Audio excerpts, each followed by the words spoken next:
فرقان نام گروه شبه نظامی مخالف جمهوری اسلامی بود که در اردیبهشت 58 در صحنه سیاسی ایران ظهور کرد.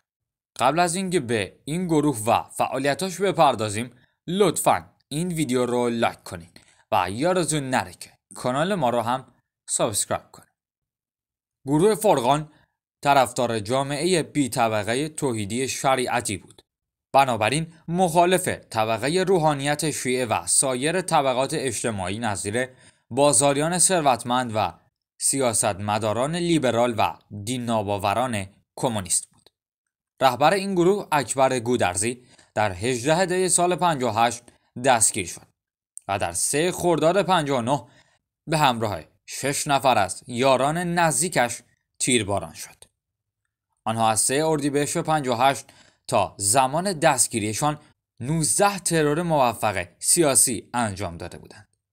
محمد عطریانفرد در مورد اکبر گودرزی رهبر این گروه این چنین میگوید: او جوانی طلبه بود که برخی سرخوردگی‌های تاریخی داشت و به همین دلیل بعدها هدایت چنین اقداماتی را بر عهده گرفت. گودرزی در سال 58 20 سال داشت، اما خودش را مفسر قرآن می‌دانست و به تفسیر قرآن می‌پرداخت. تفاسیر او غالباً تفسیری انقلابی از قرآن بود و آیاتی از قرآن را انتخاب می‌کرد که به کار مبارزه‌اش بیاید. منابع در مورد نحوه دستگیری اعضای این گروه چنین می‌گویند: در پی شناسایی یک خانه تیمی و مشاهده آتش شدید از آن، معلوم شد که این خانه باید اهمیت زیادی داشته باشد. در نهایت بعد از دستگیری حدود 70 نفر از آنها دستگیر شدند که رهبر گروه یعنی اکبر گودرزی یکی از آنها بود. از افراد دستگیر شده آن خانه 25 نفر اعدام شدند که رهبر گروه یکی از آنها بود. گفتند اینها از نظر فکری طرفدار دکتر شریعتی و مخالف طبقه روحانیت بودند. بنابر برخی منابع گفته شده که اکبر گودرزی تحت تأثیر اندیشه دکتر شریعتی تفسیری از قرآن به نام ایدئولوژی توحیدی را تألیف کرده. بر اساس اندیشه شریعتی، حکومت بی طبقه توحیدی رکن اساسی جامعه برابر و معتدل را در سنت پیامبر تشکیل می دهد. شریعتی مانند سید ابوالعلی مودودی به اسلام بدون روحانیت معتقد بود، اما گودرزی متعصب‌تر و تندروتر از شریعتی بود و در سال 49 گروه فرقان را شکل داد. یکی دیگر از افرادی که تأثیر بسزایی در شکلگیری ایدئولوژی گروه فرقان داشت، حبیب الله آشوری روحانی ناراضی بود. مرتضی الویری درباره رهبر گروه یعنی گودرزی میگوید: او به حرف کسی گوش نمیداد و معتقد بود که تمام حقایق در ذهن او جمع شده و دیگران همه دچار انحراف شدند. برای همین در آغاز فرقانی ها بسیار پابرجا و محکم از خودشان دفاع می‌کردند. رهبر آنها این گونه بود: موقعی که رفتند او را دستگیر کنند، در یک اتاق 3x4 با یک زیلوی مندرس و اسباب و اساسیه ساده زندگی می‌کرد. در همان خانه 350,000 تومان پول نقد وجود داشت که این مقدار در آن زمان مبلغ بسیار هنگفتی بود. اما با این حال گودرزی و سایر اعضای گروه زندگی ساده‌ای داشتند و اکثرا نان و پنیر می‌خوردند و با این فکر که سنت رسول خدا را به جای می‌آورند به مبارزه ادامه می‌دادند. یه لحظه صبر کنین. اگه تا اینجای ویدیو همراهمون بودین لطفاً این ویدیو رو لایک کنین و یادتون نره که کانال ما رو هم سابسکرایب کنین. فهرست افراد ترور شده توسط گروه فرقان. این گروه ترورهای زیادی انجام داده که به ترورهای موفق آنها اشاره خواهیم کرد. ترور سید محمد ولی قرنی، رئیس ستاد مشترک ارتش، در تاریخ 3 اردیبهشت 58 که با گلوله در منزل شخصیش کشته شد. ترور مرتضی مطهری، عضو شورای انقلاب اسلامی، در تاریخ 12 اردیبهشت سال 58 که بعد از خروج از خانه توسط یدالله صحابی با گلوله کشته شد. محمد تقی حاج چرخانی، بازاری و فعال و از بنیانگذاران مسجد قبا، او در 16 تیر 58 اشتباهاً به جای علیاصغر ترخانی کشته شد. ترور سید محسن بهبهانی، مجری برنامه‌های مذهبی در رادیو و تلویزیون ملی ایران، در تاریخ 30 تیر سال 58. گروه فرقان به اتهام اینکه او با رژیم گذشته همکاری داشته و طرفدار آیت الله کاشانی بوده او را به قتل رساند.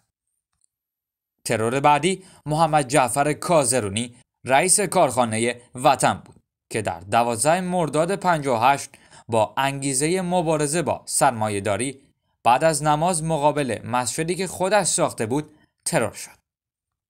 مهدی عراقی قربانی بعدی بود. او مدیر امور مالی مؤسسه کیهان بود که در 4 شهریور 58 به همراه حسام عراقی به قتل رسید. ترور بعدی شخصی آلمانی بود، هانس یواخیم لایب. او معاون شرکت داروسازی ایران مرک بود که در 22 مهر 58 به اتهام جاسوسی برای دولت آلمان ترور شد. قربانی بعدی سید محمد علی قاضی طباطبایی، امام جمعه وقت تبریز بود که در 10 آبان 58 ترور شد. قربانی بعدی محمد مفتح بود، امام جماعت مسجد قبا و رئیس دانشکده الهیات دانشگاه تهران که در 22 آذر 58 همراه با محافظانش یعنی جواد بهمنی و اصغر نعمتی در جلوی دانشگاه تهران با رگبار گلوله ترور شده. فقیه ایمانی روحانی دیگری بود که در 14 دی 58 هدف حمله این گروه تروریستی قرار گرفت. اما ترورهای ناموفق این گروه شاخص‌تر و برجسته‌ترند. حمله تروریستی در تاریخ 4 خرداد سال 58 که هدفش اکبر هاشمی رفسنجانی عضو شورای انقلاب اسلامی بود. قصد گروه فرقان ترور ایشان با گلوله در خانه بود، اما این عملیات به سرانجام نرسید. ترور ناموفق دیگر این گروه عباس امیرانتظام، معاون نخست وزیر بود، اما قبل از شروع عملیات در 20 تیر 58 تیم ترور دستگیر شدند. ترور ناموفق بعدی احمد لاجوردی بود. او رئیس شرکت صنعتی بهشهر بود که در 17 مرداد 58 مورد حمله قرار گرفت، اما ترور با موفقیت انجام نشد.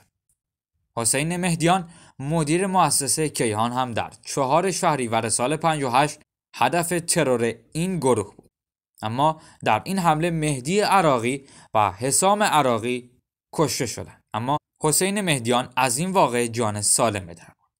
نفر بعد محمد باقر دشتیانه بود، روحانی و سرپرست کمیته انقلاب اسلامی منطقه 13 تهران که در 17 مهر 58 مورد هدف قرار گرفت، اما ترور با موفقیت انجام نشد. آخرین هدف و آخرین ترور نافرجام رهبر انقلاب اسلامی آیت الله سید علی خامنه‌ای، ایشان که در آن زمان امام جمعه تهران و نماینده مجلس شورای اسلامی بودند، در 6 تیر سال 60 با بمب جاسازی شده در ضبط صوت در مسجد ابوذر مورد حمله قرار گرفتند، اما این ترور به سرانجام نرسید.